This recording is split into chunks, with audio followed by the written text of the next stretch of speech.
अस्सलामु अलैकुम वरहमतुल्लाहि वबरकातुहू। मोहतरम भाइयों, बुजुर्गों, दोस्तों,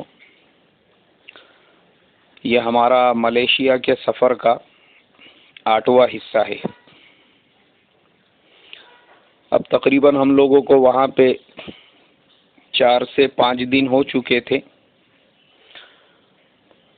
और हमारा जो काम था वो भी चल रहा था। दिन के टाइम में तो वक्त मिलता नहीं था।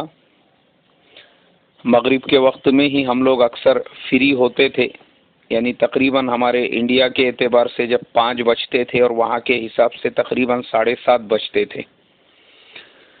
अब उसमें भी तरतीब ऐसी होती थी कि मेरे जो नॉन मुस्लिम फ्रेंड्स थे वो लोग पहले से ही तय कर लिया करते थे कि आज उनको फुला जगह जाना है, फुला जगह जाना है। और मेरा मुआमला ये होता था कि मैं भी ये तय कर लेता था कि भाई आज अपने को फुलानी मस्जिद में जाना है या फुलाने मुस्लिम बाज़ार वगैरह में जाना है या फिर किसी मरकज़ में जाना है या कोई तारीख़ी चीज़ वगैरह देखने के लिए जाना है। चूँकि मुआमला ये होता था, हमारे दोस्त जहाँ जाते थे अब वो मेरे लिए मुनासिब नहीं था कि मैं भी उनके साथ में जाऊँ, इसलिए हमारे रास्ते अलग अलग हो जाते थे। अब मैंने ये तमाम चीज़ों को जब ऑब्ज़र्व किया कि कितना डिफरेंस है वहाँ के लाइफ स्टाइल में, हमारे यहाँ के लाइफ स्टाइल में, क्यों हमको इतना टाइम लग रहा है डेवलपमेंट के लिए, और वहाँ लोग अमेरिका और इंग्लैंड से 2 कदम आगे क्यों जा चुके हैं। 2 कदम आगे मैं इसलिए कह रहा हूँ चूँकि अमेरिका में भी अमन व अमान नहीं है। मैं आपको बता दूँ, अमेरिका बोलने के लिए अपने आप को दुनिया का सबसे तरक्की याफ्ता मुल्क कह सकता है, लेकिन अमन जिसे कहते हैं, अमन, वो वहाँ बिल्कुल नहीं है। अभी रात की न्यूज़, एक आदमी वो एक डिपार्टमेंटल स्टोर के अंदर घुसा और वहाँ से उसको बंदूक का धाक बता के पूरा गल्ला लूट लिया। तो अमेरिका में रात के वक्त में अगर आप अकेले सड़क से गुजर रहे हैं, रोड से जा रहे हैं, तो नहीं जा सकते आप। अगर वहाँ पे आपको कुछ शरारती लोगों ने देख लिया, आप अकेले जा रहे हैं, तो वो आपके साथ कुछ भी कर सकते हैं। तो वहाँ अमन नहीं है। रात में आप अकेले रोड पे, रास्ते पे, किसी गली से नहीं गुजर सकते। लेकिन यहाँ वैसा मामला नहीं दिखा। यहाँ रात रात भर भी जो है रेस्टोरेंट वगैरह वो ओपन रहा करते थे। रेस्टोरेंट के अलावा जो जैसे हमारे यहाँ पे रिलायंस फ्रेश वगैरह जो छोटे छोटे डिपार्टमेंटल स्टोर कहेंगे या फिर ज़रूरत की चीज़ें जहाँ पे मिलती है, वो भी रात रात भर ओपन रहते थे। क्योंकि अक्सर मैं बताया हूँ, हमारे एक इंडियन रेस्टोरेंट में मुझे रात के वक्त में चाय पीने की ज़रूरत पड़ती थी, मैं जाता था। लेकिन मुझे एक चीज़ थोड़ा सा डाउटफुली लगती थी और वो चीज़ थोड़ी सी मुझे मुनासिब वहाँ पे नहीं लगती थी। वो ये थी कि वो जो हमारे इंडियन भाई थे उनके रेस्टोरेंट में औरतें काम किया करती थी। सर्व जो किया करती थी वो औरतें। अगर आपको खाना चाहिए, कुछ चाहिए, तो वहाँ के लिए तो ओपन माहौल है, लेकिन वो सब मस्तूरात ही किया करती थी। अब अक्सर आने जाने की वजह से मेरी उसकी थोड़ी सी जान पहचान हो गई थी।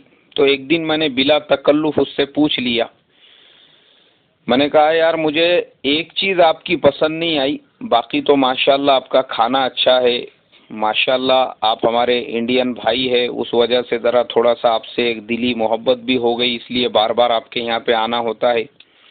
मगर ये समझ में नहीं आया कि आपके यहाँ पे ये औरतें काम करती है, मस्तूरात सर्व करती है, आप मेल्स को क्यों नहीं रखते काम के ऊपर। उसने मुझे बताया, एक्चुअली देखो, बोले यहाँ का मेन प्रॉब्लम ये है कि यहाँ नौकर मिलते नहीं। आपको अगर नौकर चाहिए ना तो वो आपको इंडिया से ही लाना पड़ेगा। लेकिन हमारे इंडियंस का प्रॉब्लम ये है कि पूरी दुनिया में जिस प्लेट में खाकर उसी में हगने वाले, उसी में छेद करने वाले, जिसने सर के ऊपर मोहब्बत का और आफियत का हाथ रखा और अपना समझा, बाद में उसी की तरफ टांग करके मुतने वाले, ये दुनिया भर में एक नंबर पे हम इंडियंस ही है।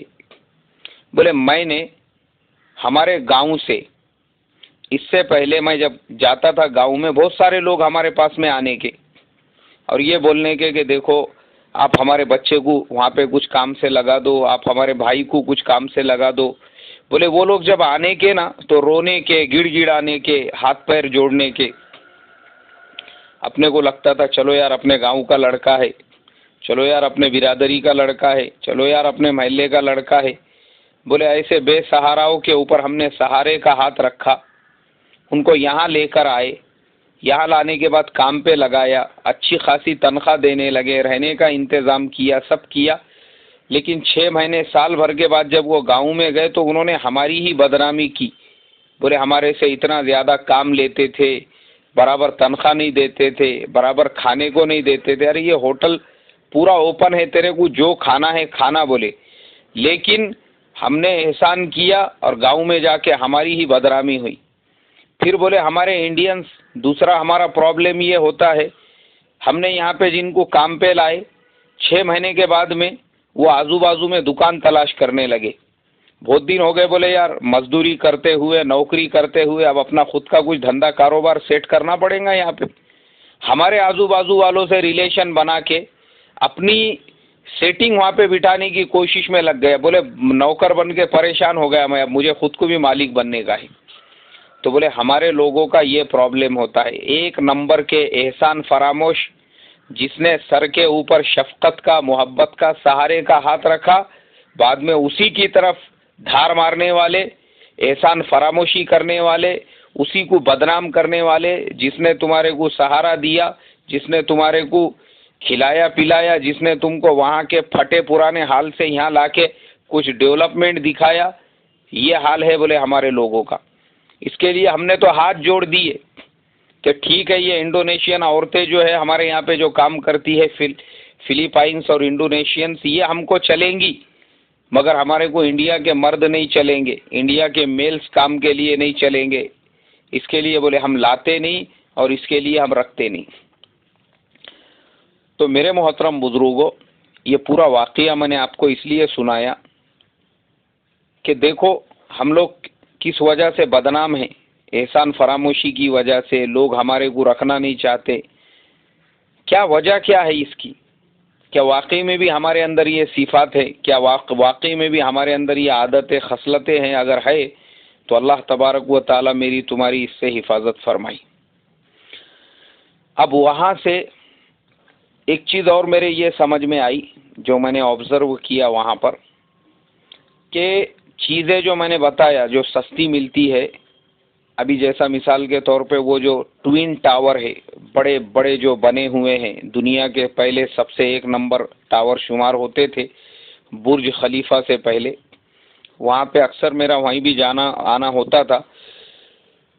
तो वहाँ पे मैंने देखा हूँ, अब देखो हमारे यहाँ के और वहाँ के बिजनेस की जो स्ट्रैटेजी है उसमें फ़र्क क्या है। हमारे यहाँ पे क्या होता है कि जो चीज़ आपको फुटपाथ पे सस्ती मिल रही है वही चीज़ आपको शोरूम में महंगी मिलेंगी, ऐसी हमारी एक मेंटलिटी बन चुकी है, नफ्सियात। वहाँ वैसा नहीं मिलेगा आपको। वहाँ पे उन्होंने जो चीज़ रोड पे बिक रही है सेम उसी रेट में आपको मॉल में भी मिलेंगी, सेम उसी रेट के अंदर आपको वो ट्विन टावर के मॉल में भी मिलेंगी। मुझे इतना अच्छा लगा, बल्कि बाज़ चीज़ें तो मैंने ख़ास तौर पे मुझे ख़रीदना था, तो मैंने मार्केट में इधर उधर जब देखा तो मुझे वहाँ का रेट मार्केट से ज़्यादा सस्ता लगा, तो वो ख़रीदने के लिए वहाँ जाना पड़ा। वहाँ पे एक बहुत बड़ा बेहतरीन मॉल था, उसके अंदर जो है वो तमाम ज़रूरत की चीज़ें मिल रही थी। तो मैंने बाहर भी 1-2 जगह पे जब देखा था तो मुझे वो रेट में और वहाँ के रेट में बहुत ज़्यादा फ़र्क महसूस हुआ। तो मैंने कहा कि नहीं, मैं यहीं से ख़रीदूँगा। तो मुझे एक चीज़ ये समझ में आई कि वहाँ पर जो है वो लोगों ने जो बड़े बड़े मॉल भी बनाए हुए हैं, जो प्राइस है, प्राइस उसके अंदर ज़्यादा डिफरेंसेस नहीं है। जैसे हमारे यहाँ पे रोड पे बिकने वाली चीज़ में और शोरूम में बिकने वाली चीज़ में ज़मीन आसमान का फ़र्क होता है। यहाँ तक कि चीज़ें वही होती है लेकिन प्राइस में फ़र्क होता है। वहाँ वो चीज़ देखने को नहीं मिली। वहाँ पे आप मॉल में से ले रहे हैं तो भी वही चीज़, वही रेट आपको मिल रहा है, बल्कि बाज़ जगह पे उससे कम रेट में वो चीज़ें मिली। तो उस वजह से क्या हुआ कि दुनिया पूरी वहाँ पे पलटी हुई है, लोग दबा के शॉपिंग करते हैं। हमारे यहाँ पे दुकानें बंद करने की ज़रूरत क्यों पड़ती है? रीज़न ये होता है कि हमारे यहाँ पे हम लोग इतना महंगा महंगा रेट लगाते हैं। हमारे यहाँ का जो व्यापारी होता है, जब वो जानता है कि मुझे ऑलरेडी इसमें 30% प्रॉफिट मिल रहा है, तो वो बार्गेनिंग करने को तैयार नहीं होता, या फिर वो इतना ज़्यादा जो है उसका रेट बढ़ा के पहले से ही रख देता है, जिसकी वजह से हमारे यहाँ अक्सर दुकानें खुलती है, बंद हो जाती है।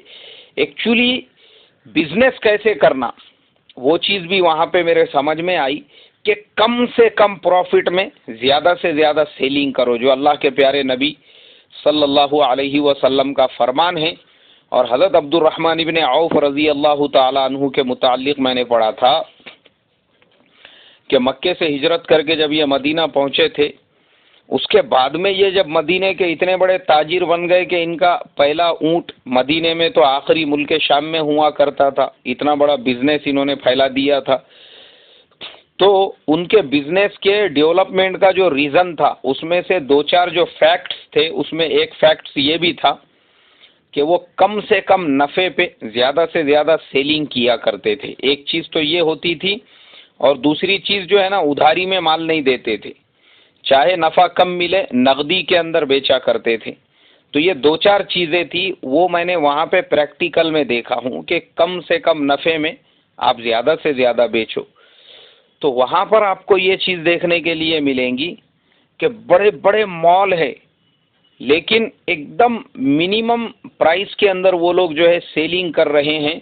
और इतनी बड़े ट्विन टावर के अंदर का मॉल और वहाँ की दुकानें हैं, तो ये नहीं है कि बाहर वालों से ज़्यादा उन्होंने, यानी ट्विन टावर में अब मॉल हो गया तो उसकी वजह से महंगा बेचो, पिनाओ लोगों को टोपी, वैसा हाल नहीं है। तो इसके लिए वहाँ पर लोग उमड़ पड़े हुए हैं कि उसका अंदर जाने का कोई टिकट नहीं है, कुछ नहीं है। अब लोग दुनिया भर से आ रहे हैं, शॉपिंग करके जा रहे हैं, ख़रीद रहे हैं।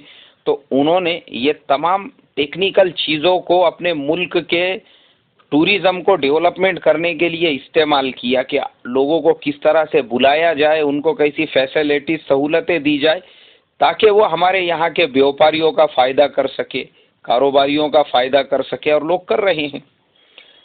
तीसरी चीज़ एक जो देखने मिली, मॉल में कोई सिक्योरिटी गार्ड नहीं, कोई आपको देखने वाला नहीं, आप क्या ले रहे, क्या खरीद रहे।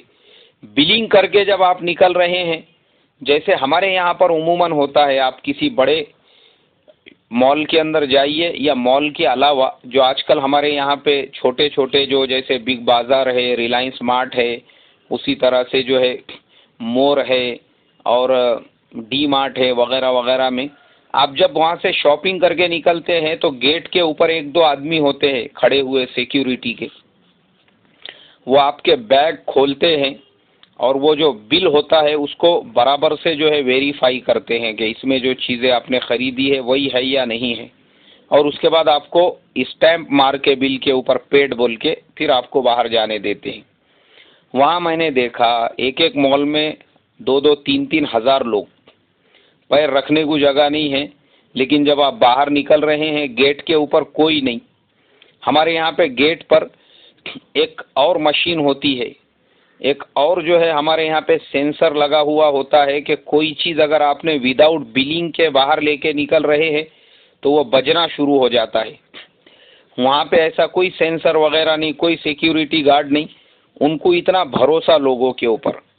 अच्छा, वहाँ आने वाली पब्लिक भी वैसी ही कि कोई भी आदमी विदाउट बिलिंग के बाहर निकलने को तैयार नहीं, हर आदमी पहले बिल कर रहा है उसके बाद निकल रहा है।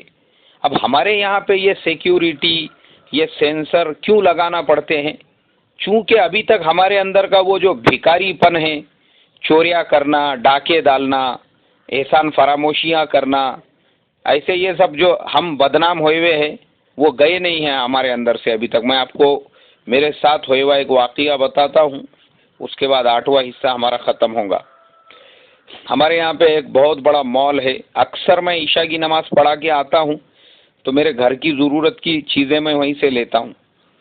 अब एक मर्तबा कुछ तकाजा था घर से कि आते आते लेकर आओ, तो मैं बोला ठीक है। ईशा पढ़ा के मैं आया और आने के बाद मेरा बेटा भी साथ में था। गाड़ी वहाँ पे मैंने अपनी खड़े किया, अंदर गए हम लोग, और वो जब लेने लगे तो मैंने देखा कि जहाँ पे कॉस्मेटिक आइटम्स रखे हुए हैं जैसे टूथपेस्ट है, ब्रश वगैरह है, वहाँ पे एक लेडी जो एकदम उसको देखे तो ऐसा लगे जैसा कि टीवी में काम करने वाली कोई मॉडल है क्या मालूम, वो उधर मुंह करके खड़ी हुई थी और उसकी पीठ हमारे तरफ थी। मेरी नज़र उसके ऊपर पड़ी, लेकिन मैंने कहा अपने को क्या करना है, कुछ चीज़ खरीद रही होंगी, मैं अपने काम में लगा। थोड़ी देर के बाद वो वहाँ से चली गई और जाने के बाद में मैं फिर वहाँ पे गया। मैं बोला यहाँ पे मेरे काम की चीज़ है क्या? तो मैंने देखा कि वो जो लेडी थी, जो बज़ाहिर एकदम स्टैंडर्ड हीरोइन काम करने वाली मॉडल नज़र आ रही थी, उसने एक सिर्फ 75 रुपये का जो टूथ ब्रश होता है, वो ब्रश उसके पैकेट में से फोड़ के निकाला, अपने जेब में या पर्स में उसको डाला, और वो डालने के बाद में वो पैकेट वहीं फेंक के विदाउट बिलिंग किए के एग्जिट गेट में से बाहर निकल गई। अब देखो चोरी करने का तरीका, उसके पैकेट को फोड़ के उसने क्यों ब्रश को निकाला? पैकेट अगर साथ में ले जाती तो वो जो स्कैनर मशीन है वहाँ पे आवाज़ आना शुरू हो जाती थी। तो इसके लिए वो चोरनी और डाकूनी ने चोरी करने का और डाका डालने का ये तरीका निकाला। तो ये चीज़ों की वजह से हम बदनाम हुए हुए हैं कि हमारे यहाँ पे सिक्योरिटी गार्ड और हमारे यहाँ पे अलार्म ऐसे लगाना पड़ते हैं मॉल के बाहर, क्योंकि हमारे यहाँ कपड़ों से भले ही कितने ही करोड़पति नज़र आने दो, मगर ये ओछी और जलील हरकतों से हम बाज नहीं आने वाले। इसके लिए ये सब करना पड़ता है। अब इंशाअल्लाह 10वां हिस्सा कल बयान होगा। अल्लाह अमल की तौफीक अता फरमाए। अस्सलामु अलैकुम व रहमतुल्लाहि व बरकातुहू।